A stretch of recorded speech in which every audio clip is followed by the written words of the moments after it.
Assalamualaikum, selamat petang ya guys. Ni separuh hasil semalam dah sampai tahap ini. Benang putih ni dah tak cukup, dah habis.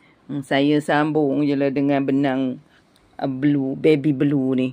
Dari brand yang sama lah.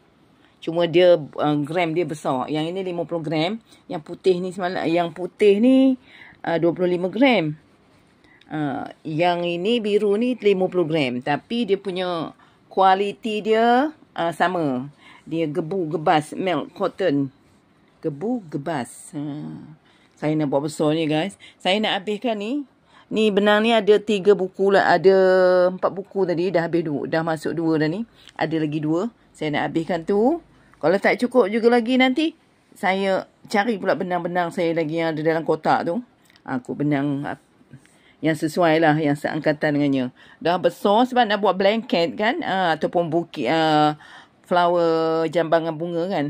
Jadi biar besar betul puas hati ya. Tergedabak benda gitu. Baru saya bubuh bunga dekat round dia ni. Bunga. Tulip ke, roses ke. Tengoklah yang bersesuaian. Mantap.